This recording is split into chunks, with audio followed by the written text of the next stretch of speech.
Hello and welcome to another tutorial from Trust. In this tutorial, I'm going to show you how to create a backup for your website. Okay, so first off, I need you to go to the back end of your website and come to the plugin section and click on Add New. Okay, now I want you to search for Updraft.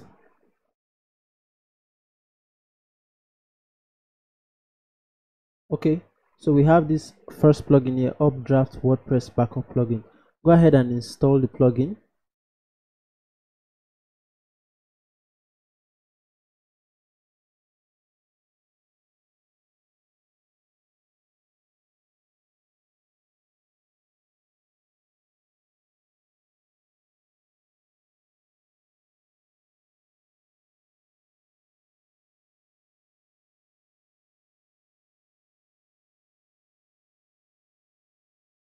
Alright, so go ahead and activate the plugin.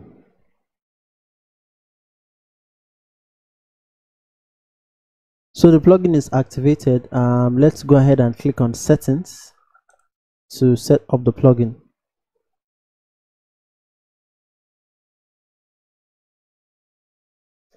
Okay, so first off, the plugin is pretty easy to set up.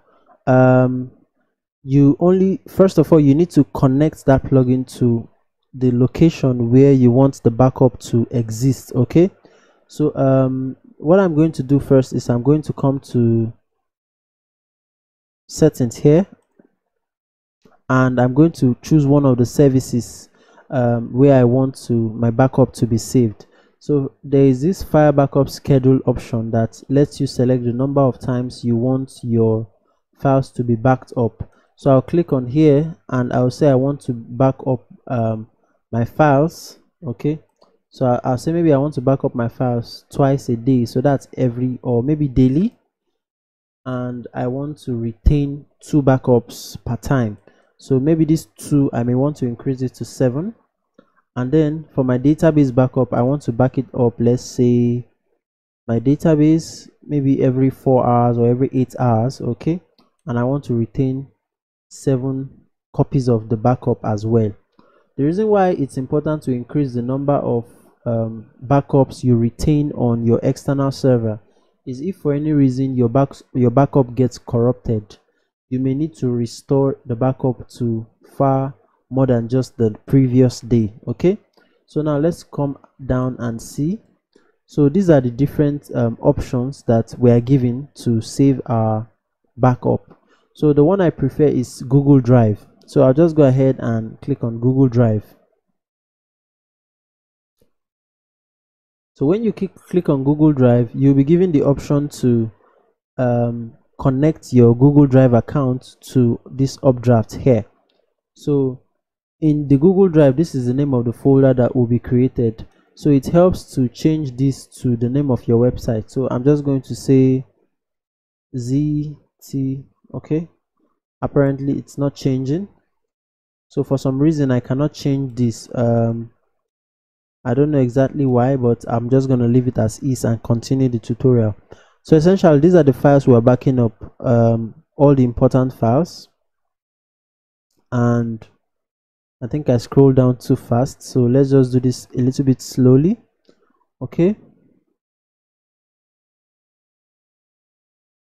Okay, so to be able to use a custom folder name, I need to use Updraft Premium plugin. Okay, that's why I wasn't able to change this. Okay, so the next is to authenticate with Google. So it says after you've saved your settings by clicking Save Changes below, come back here once and follow this link to complete authentication. So I'm just going to scroll down and I'll click on Save Changes.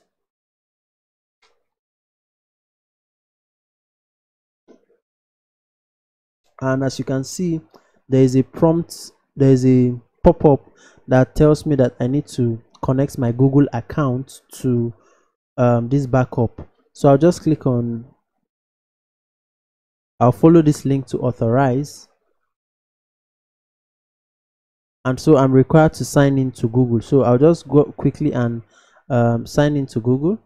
So I'm already signed in actually, and then I'm required to allow Updraft access to my Google Drive. I'll go ahead and click on allow,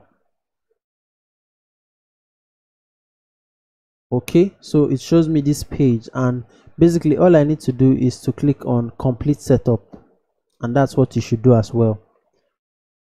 Okay, so what this means is that I've connected my Google Drive to this Updraft backup plugin.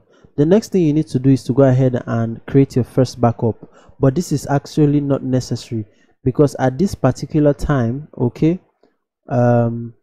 Updraft would automatically back up your website. So essentially this is how you can create a backup for your website, and if there is any problem in the future, all you need to do is to come back here and click on restore on the backup, and your website should be fine.